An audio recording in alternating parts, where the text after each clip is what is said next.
weren't roommates or childhood besties, or even that close at first. We met in a 1 Corinthians 13 small group and basically trauma bonded over being the unfun friends. Not the ones who take the shots. We're the ones who carry the Band-Aid. We're not the ones who flirt at brunch, but we're the ones overthinking the group text. But we're done apologizing for being deep. The unfun friends, let's talk about it. We dive into the real stuff no one's texting about. Singleness, faith, body image, mental health, autoimmune struggles, grief, burnout, friendships, and so much more. With a little chaos, a little candor, and a lot of comfort. This one's for the girls who feel like too much and not enough all at the same time. So, let's talk about it.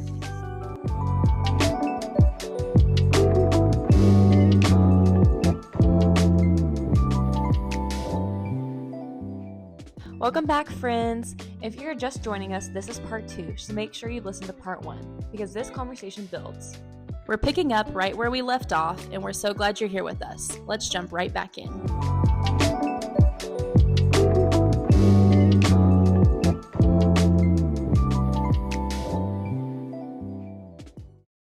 But just kind of, again, back to the idea of like sacrificial love, and then just what a covenant means for us. Like even the season of singleness, the covenant with Christ. But then also I think like as single women, as we're like, because I know both of us struggle with the insecurity of being single, especially feeling like surrounded with, at times. I feel like honestly I'm very content in it right now, but there has been times in my life where I've struggled with it. I am too. And it's like, but as we're in the scene of like dating, figuring that out. Wait, can we talk about that for a second though? Like the insecurity about it? Because I don't know. I just feel like I'm like content with it. But I feel like in the past it hasn't necessarily been like, oh, I want a boyfriend. Like I just feel really lonely. It's more so been like, I feel like it's an expectation in society that you need to have one. Yes. There are times where it's like, I see the beauty of like either marriage or family or like people dating. I'm like, oh, I want that too. But it's like when people come up to you and they start asking you about it and they're like, oh. When you're like, no, I don't have a boyfriend. And they're like, do you talk to anybody? Never understood that really. No, and I just think that's where the insecurity comes from. So I'm like, I didn't think it was weird until other people were coming up to me and were like, yeah. Aw. I was just like, why aw? Like, why? Yeah. The Lord is cooking, okay? And like, for whatever reason, he just has us doing other things. Yeah. Anyways, so I just want to encourage y'all on that. Singleness is not a waste. Honestly, it's a gift. And we're gonna do a whole other episode on it, but just a little teaser there. Well, let me just go to, I guess. I don't know what I was going to say. Oh, I hate that I did that. No, you're fine. This whole podcast is Ella getting like a really great point and me derailing her. No. Like, you know, like, what is it called? The trolley problem? Where it's like you have the 4 people on the track and you have the one person who like pull the lever for the train. No idea what you're referencing right now. Yes, you do. No, I learned. You're a psych major. You know exactly what the trolley problem is. I've literally never heard that. Guys, come on now. You know what this is. I know you do. Is there different terminology for it? The trolley problem? It's the trolley problem. You know exactly what I'm talking about. I know you do. It's like a psychological problem where it's like, okay, do you let the train keep going to hit the 4 people, or do you pull the lever so it only kills 1 person? Regardless, people are going to die, but do you want it rather be 4 or 1? And are you less responsible if you just let it hit the 4 instead of pulling the lever? No, I have never heard of this. Why is this a thing? Regarding what? It's morals. Just... I don't know. See, so you know this because of your like law and history and morals and stuff classes. This has come up to me in multiple classes. This is a very common like. I just got to tickle my throat. Yeah, to take me out. Trolley problem. Be like, you know me. The trolley problem in my throat. See, for reference, guys, this image that I'm looking at. I know someone who's listening to this knows what I'm talking about. This is a fairly common like. You are the driver of a runaway trolley about to kill 5 people. Unless you switch the tracks. If you do nothing, 5 people will die. If you switch the tracks, 1 person dies. What do you do? So it's like, do you keep going? This can go in so many ways. Honestly, we could do an episode on trolley problem. Cause anyways. I geek out over the trolley problem. That's funny. Why did you bring up trolley problem? I don't know. Oh, because you're derailing me. Yes. But you're not But instead of derailing it. people, it's topics. Like, we could go on to, like, the one beautiful topic Ella has laid out for us. Where you could go, No. so, like, the Easter eggs and This candy. podcast is a two-way street. It is. Yes. It's not just me talking. Pull the lever, conk. I'm writing down the Charlie problem. Anyways. It's such a Okay, so now that we're talking about singleness. Did you see how she pulled that lever? That was good. I just switch it on me. That was really good. No, that was good. I liked that it. was good. That was really quick. I liked that. Thanks. Okay. So I don't know what I was going to say about married and dating. So let's move on. We're talking about singleness. We were talking about singleness. Yes. And we were talking about, like, the dating. Oh, I know what we were going to say because you were like, wait, let's touch on... Did you just act like a monkey? You did it first. You said, oh. I do a really good monkey face. You want to see it? Oh my gosh, that took Show my it throat. to me first and to the people. Okay. Wait, I gotta be prepared. I can't be laughing. That was good, wasn't it? Show it to the people. I'm gonna have to mute out my coughing fit. Show it to the people. Do you need an IV? Wow. No. So the "do you need an IV" comment that was just made? No, I have to touch on it. I'm just gonna touch on universally. No. Listen. There's a male in my life that is sick. Air quote. What an opening. And you know how it's universally known that when a male is sick, they could literally have a cold and act like they're on their deathbed. Unless it's my dad. That man, like, powers through everything. See, I need everyone to be like that. Like, we got things to do. Yeah. Anyways, I can't. But then there are other people I know, and I'm just like, they get a splinter, and they're like, oh my god. It's like they just got like shot and like shot out of the sky. Yeah, like, so that's what's currently happening, and I'm like, I'm so sorry. I'm having a really hard time being sympathetic. Anyways, I'm not being loving, and I need to check that. Well, there's a both and. Truth is loving. I need to read 1 Corinthians 13 before I'm around it. Anyway, said person is going to get an IV right now. All right, sorry. Back to singles. Valentine's Day tends to bring up this lie for our single people. Yes. That you're missing something, which I think is something that, like, I know I've definitely experienced. Oh, yeah. Like, dang, everyone, our friends that are dating, like, saying what their Valentine's Day plans are, and so-and-so got me flowers. Every time you're at, like, a family event, like, with extended family, or just, like, with adults, they're like, so who are you talking to these days? Yeah. My classmates, my teachers, my professors, law schools. Yeah, not a boy. But anyways, in the face of that lie, the truth is that we are complete in Christ. And Colossians 2:10 talks about how we are complete in him. We already belong to him. Yes, and we're already chosen, like, already loved, and it has nothing to do with our relationship status on earth. Wait, can I read a verse really fast? Yep. Let's go with that. Where's verse 3? To go along the vein of how we're already chosen, known, and secure in Christ. Mm-hmm. So 1 John 3:1 says, see what kind of love the Father has given to us that we should be called children of God, and so we are. The reason why the world does not know us is that it did not know him. Wait, what? Is that not the verse you thought you were about to read?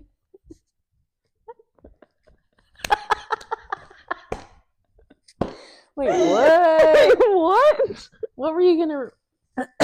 What was...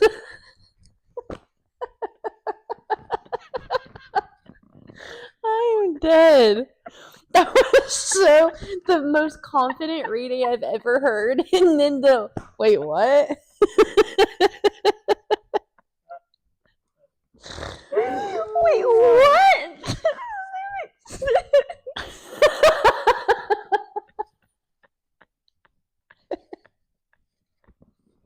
Are you breathing right now?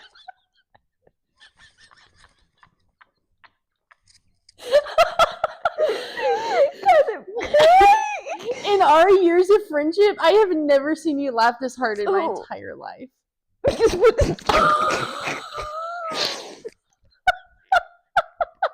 Oh.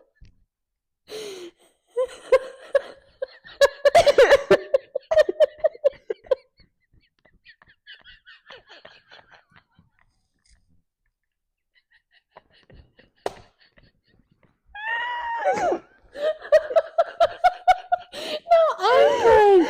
My stomach hurts. It's like, I don't understand how it was so confident, and it was just like, wait a minute.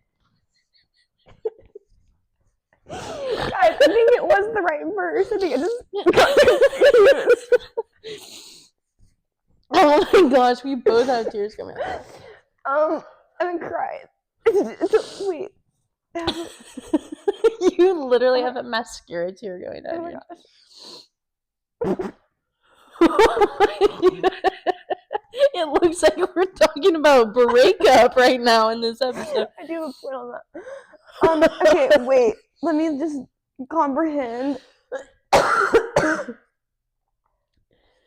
Oh my gosh. Oh, yeah. So this was correct. I just wasn't. You want to read it again? Yes.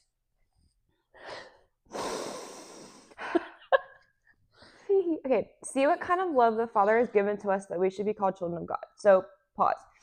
Because we are children of God, we already chose, known, and secure in Him. And then I think I got thrown off because of the second part of the verse, guys. And like I already thought about this like 2 days ago, but I just like forgot what I was thinking about. And then the second part is the reason why the world does not know us is that it did not know Him. So I think what I wanted to say is like going along with singleness, I think sometimes people can get confused. You're quote unquote waiting for like, if you feel like it's like the right person that like God has presented for you. Sorry, we just went from like mega laugh attack to so serious. And I just think like on the vein of like singleness, it's like sometimes it can feel very isolating when it comes to like Valentine's Day or just like love in the world when it's just become such a secular thing. And I think that's for a reason. And I think in a way that can be God guarding your heart and like other people's eyes from you.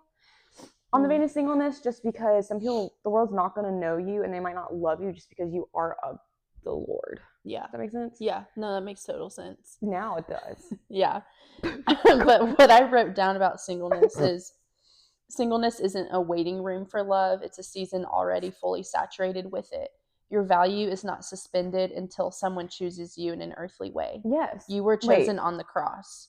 Jesus Earthly doesn't way? love you like in a relationship. Oh, yes. I'm sorry. No, you're good. Wait, start over. Okay. Singleness isn't a waiting room for love. It's a season already fully saturated with it.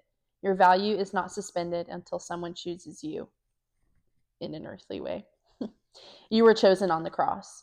Jesus doesn't love you eventually. He loves you fully, presently, and intentionally. But I loved that like picture of a waiting room, because how often, like if I'm just thinking about my insecurity of singleness, am I making that season, like not am I, like in a question, I am making that season a waiting room. Yeah. Instead of knowing that God is doing so much in that season, and it's not like a, oh, once I'm in a relationship or once I'm married, then X, Y, and Z. Right. Like, no, He's doing things now. I feel like that's very dangerous terminology to be like, honestly, it's dangerous terminology, but it's also very revealing to where it's like, what is your idol there? Because it's like, once I get blank, and that's something I've been very convicted about, especially with being like, I want to be a mom. I really want to be a mom. Yeah. And to be a mom, I'd like married and like have a house and stuff. And I'm like, oh, once I get that, like I feel like I will be like a lot happier. And then I'm like, I have to catch myself. I'm like, that's horrible. That is terrible. For one, you're idolizing that above God. Two, that is a very unfair expectation to put on. If the Lord blessed me with kids and a husband, that's a very unfair expectation to put on them to fulfill. And that's my fault, and that's something I have to like check constantly. Yeah, that's a good point. But because again, it's like any like our status as far as like singleness, married, dating, or even like when it comes to like a job or anything doesn't define us belonging to Christ does. And ultimately that starts on the greatest love that was shown on the cross. Yeah. But, and just on the topic of identity, like what this holiday can mean as far as like, who am I and whose am I? Yeah. Like I have this on my phone, like it just says, remember whose you are. Definitely. Capital W. Yeah. And yeah. We can't go through this conversation without touching on body image. Fair. Or I should reword that and say I can't have a conversation without touching on body image. No, I think I agree. In the scheme of Valentine's Day, like with body image specifically, I think it can bring up a lot of like, my body has to be a certain way to be lovable or to be desirable or to be enough. Like this holiday can amplify those insecurities. Mm-hmm. And so I like wrote down, you were already loved no matter what you looked like before you were desired, pursued, or admired on earth. Mm-hmm. And then Jesus didn't go to the cross because you were attractive. He went because you were his. He doesn't love us because we are beautiful. He made us beautiful because he loves us. Mm-hmm. And that kind of goes back to the conversation, like one of our body image conversations. I think it was the part 2 episode talking about like when he calls us beautiful, it's because we're reflections of Christ, and yes. Christ is beautiful, and that's unchanging. And so yes. Our beauty is unchanging. And so just bringing it back to that of he chose us, and that has nothing to do with our bodies or the way we look. Absolutely. So just a little tidbit in the body image category. Yeah. Oh my gosh, my knee is about to break off sitting like that for longer. Oh. I have like 2 points. I'm trying to think about how I want to like weave them in.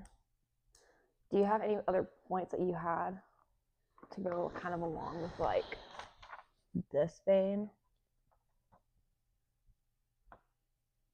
Or should we just like awkwardly segue? No, I would just go into this and then this. It's not an awkward segue. Start with this and I'll tie it in. You think this start with this one, not this one? I think this one leads to this one eventually.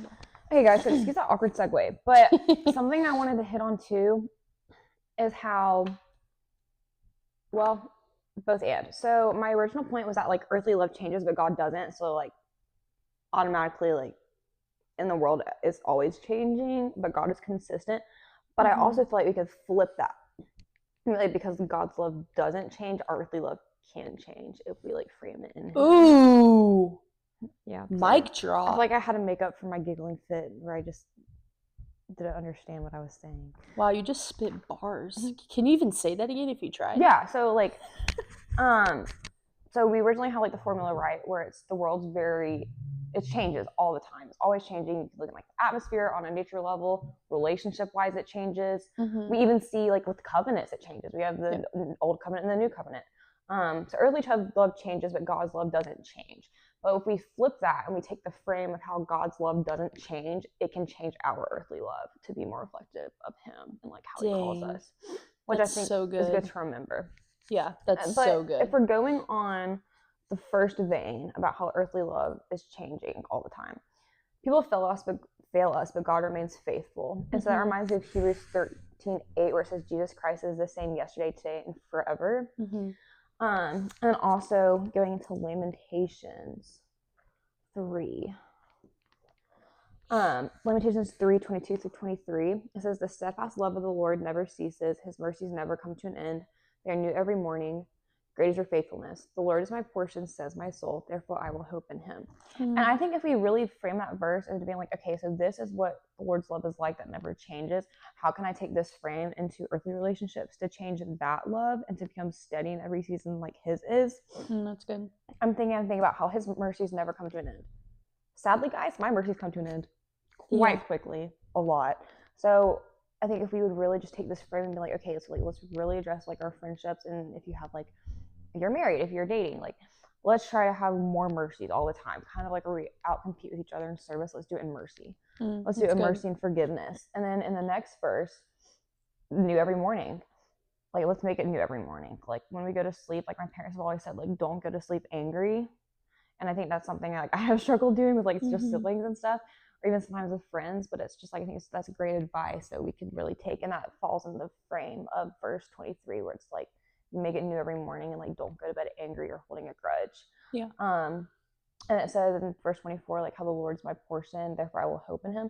And we take that hope in Him and what He's given us, and we truly view the relationships He gives us on earth as a gift, which is going to go into like my next point about how like Jesus is our first love, not a backup plan. If we view it that way, that Jesus as our first love, He's not a backup plan. He is the original love. He is our true love. Like He's not the last stop after heartbreak. He's the foundation. And that will help us have that hope in Him, and therefore to have like better mercies and grace and hope in our relationships because you're united as one in your hope. Like even in friendships, like we're hoping for Christ together, so it's not that unfair expectation on each other, but you're working towards the same thing, and you'll see relationships as a gift, not idol. Yeah. I think that's so good. I love how you like had that point written down and then you could flip it. Like I'm going to try to repeat what you said. Earthly love changes, but God's love doesn't. And kind of going back to like insecurity or how people will fail you. Like if we're putting our hope in our relationships, like we're constantly going to be disappointed, but putting our hope in Jesus because his love never changes. We're never going to be disappointed. And like you have written here, his love is steady in every season. And then on the flip, because his love is steady in every season, how can our earthly love change? How can we reflect Christ's love better in our relationships? You cooked with that. Okay, can I do like a question? Wait, let me finish out my verses for like, he's our first love, not a backup plan, and then I want to ask a question about like the other point. Okay. So 2 verses I thought of was Matthew. Well, first I'll do Revelation. So Revelation 2:4. But I find it so interesting. This was in the final chapter of the Bible. I just found that very interesting. Yeah. Where it's just saying, but I have this against you, that you have abandoned the love you had at first. That's so convicting. It's so convicting. And I just think it really does reiterate what it was talking about in Lamentations, where it's like, if we forget that first love, there's no chance of us and like God's love transforming us so our earthly love can be more to glorify him. And I was also thinking about Matthew 22, verse 37, where it said, and he said to him, you shall love the Lord your God with all your heart, all your soul, with all your mind. This is the great first commandment, and second is like it. You shall love your neighbor as yourself. On these 2 commandments depend the law and the prophets. Like that just shows it, where it's like, it's not a backup plan, it's a commandment, and like we need to do this. Yeah. Okay, but back to like how earthly love changes after like you've really like set your foundation in God's love, like as it should be. How have you noticed that like your love changed for like, I mean, I've never been in like a romantic relationship. I don't think you have. You? Ish. Okay, but like let's do it on like a friendship point of view. Yeah. Or even like with how you love your family. Like how have you seen a transformation in how you've loved others after you've understood God's love and allowed it to change your earthly love? I will say, as a nanny and how involved I am with Marlon and Laurel and Gloria, like I'm not their parent, but I get the blessing of their parents entrusting me with raising them alongside them, and I do like they've brought me in as family, and so I do get to play a unique role, kind of like as their aunt, I guess, another aunt.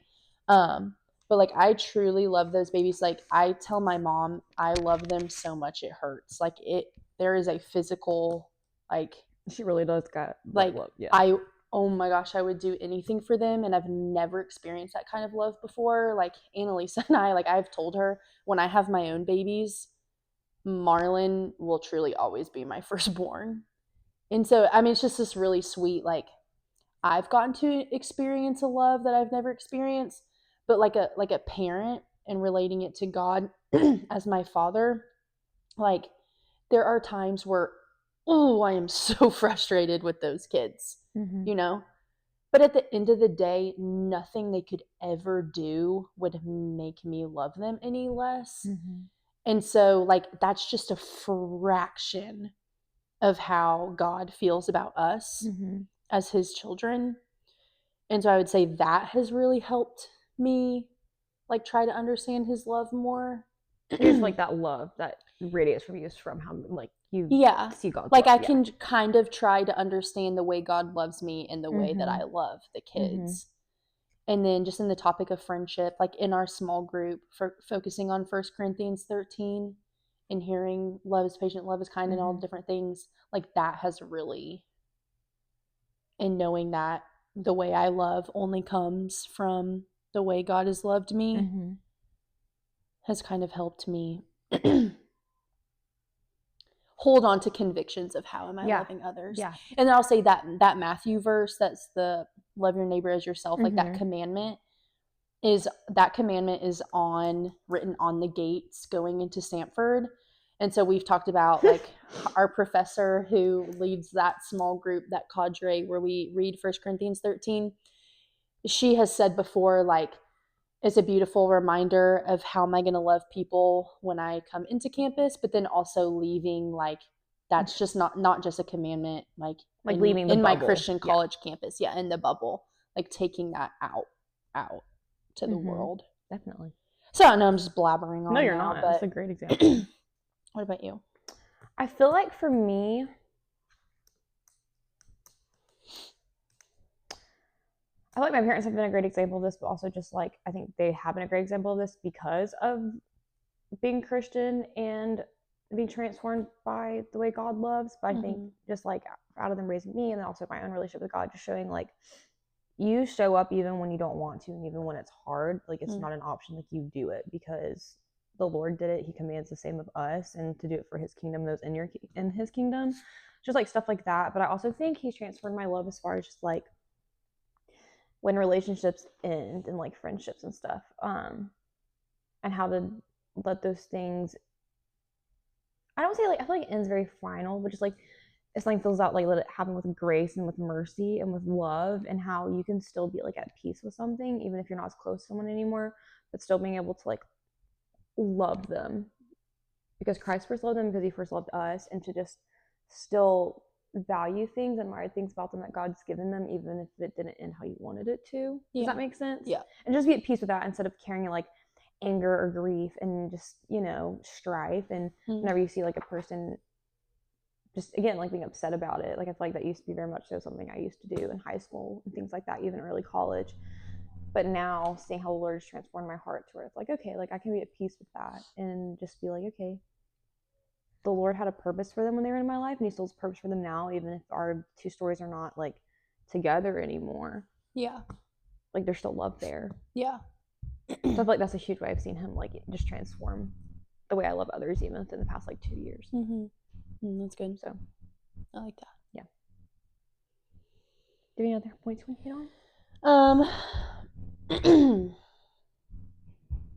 Well, I had other stuff. We've talked about this, like love as action, not just emotion, and how biblical love is costly and committed and faithful, and just kind of like you were just saying, of how it's not always going to be easy, even if that looks different, like in different situations and relationships, but how when you've made a commitment to someone, and how we've been commanded to love others the way Christ has loved us, like that is not going to be easy. And so it like raises the question of like, how do you love well when somebody is quote hard to love? Let's be honest, we are all hard to love in certain ways. Yes, great point. Yeah. And then also just kind of bringing it back to like, again, back to the history and how with St. Valentine and Valentine's Day kind of being a like redemptive day of what was being celebrated. Like I think a challenge for us now, like if we're bringing it back to modern Valentine's Day, like our culture has drifted back to a secular, and I wrote down 3 points and they're kind of bold to say, but I'm going to say them. Oh, do it. Like what we emphasize on Valentine's Day is romance without commitment, sex without covenant, and consumption over sacrifice.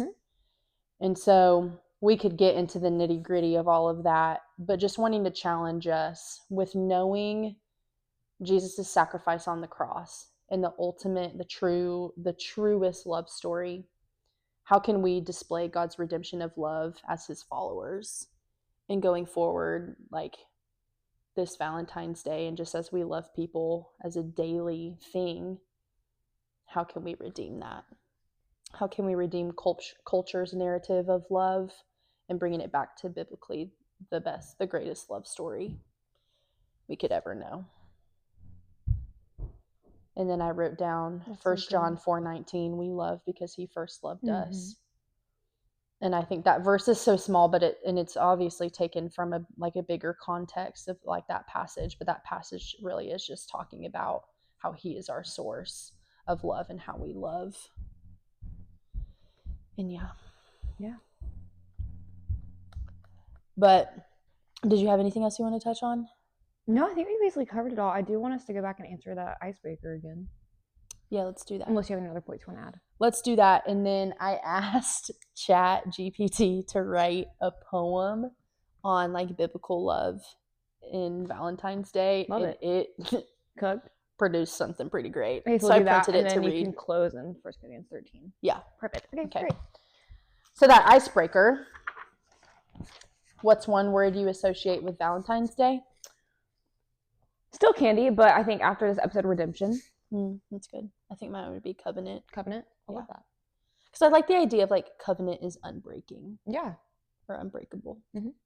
But yeah. What was the redemption. second question? What message did Valentine's Day subtly teach you about love or worth? So I guess in the light of redemption, what is your current message of Valentine's Day? I think it's a challenge. I think it's a challenge for us to outdo each other and loving each other how God calls us to. I think it should also be a day of reflection and remembrance of the greatest act of love. Literally couldn't have said that better if I tried. Retweet. Cool. All right, so I'm reading Chat's poem now. I'm excited for this. She's been hyping this up. It's actually like really good. Yeah. Chat titled this Before the Roses. Okay. I know, like already. Okay. Before the roses, before the cards, before the questions like, are you seeing anyone? Or why are you still single? There was love. Yeah. Not polished, not packaged, not purchased with flowers or proofed with desire. There was a love that chose obedience over approval, covenant over convenience, faithfulness over feelings. Valentine wasn't remembered for romance. He was remembered for resistance, for saying yes to God when the empire said no to love. And long before him, there was Jesus, who didn't love us because we were beautiful, but made us beautiful because he loved us. He didn't wait for us to be chosen. He chose us first. He didn't ask us to earn affection. He gave it freely, with nails, with blood, with a cross. So today, if Valentine's Day whispers, you are behind, you are lacking, you are unchosen, the gospel speaks louder. You are complete, you are known, you are already loved. Not someday, not when you fix your body, not when someone finally stays, but now. Because love was never meant to be proven by romance. It was always meant to be revealed by redemption. And we love only because he first loved us. It's scary how good Chat did on that one. Right? Well, and it's kind of crazy too, like... I think you could also title that, like, the source of love. Yeah. And I had typed in, you know, like, different things of what we were going to touch on. And so it is kind of scary how it did such a good job of pulling together, like, things I already knew we were going to be talking about into a poem. What a great... But I just really loved the last part. So today, if Valentine's Day whispers, you are behind, you are lacking, you are unchosen, the gospel speaks louder. I love that. Like, whew. Yeah. I love that. So that's so good. Isn't that good? Yeah. Thanks, Chat. Love a good poem. All right, but 1 Corinthians 13 to close this out. Sometimes. And guys, you don't have to comment it, but I'd really love if you did, because, like, again, we really want to, like, talk to you. But at the beginning of that, well, I wish I said this beginning episode. I would love to see, like, your first, if you were answering the questions at the beginning, what was your first answer to the icebreaker and what was your second answer? Yeah, that's a good point. Like how you started the episode with. I'm just curious. Yeah. I want to know what y'all think. Yeah, that's good. All right. But desire the greater gifts, and I will show you an even better way. If I speak human or angelic tongues, but do not have love, I am a noisy gong or a clanging cymbal. If I have the gift of prophecy and understand all mysteries and all knowledge, and if I have all faith so that I can move mountains, but do not have love, I am nothing. And if I give away all my possessions, and if I give over my body in order to boast, but do not have love, I gain nothing. Love is patient, love is kind. Love does not envy, is not boastful, is not arrogant, is not rude, is not self-seeking, is not irritable, and does not keep a record of wrongs. Love finds no joy in unrighteousness, but rejoices in the truth. Love bears all things, believes all things, hopes all things, endures all things. Love never ends. But as for prophecies, they will come to an end. As for tongues, they will cease. As for knowledge, it will come to an end. For we know in part, and we prophesy in part. But when the perfect comes, the partial will come to an end. When I was a child, I spoke like a child. I thought like a child. I reasoned like a child. When I became a man, I put aside childish things. For now we see only a reflection, as in a mirror, but then face to face. Now I know in part, but then I will know fully, as I am fully known. Now these three remain: faith, hope, and love. But the greatest of these is love. Amen. Amen. Happy belated Love you Valentine's Day. We guys. love you.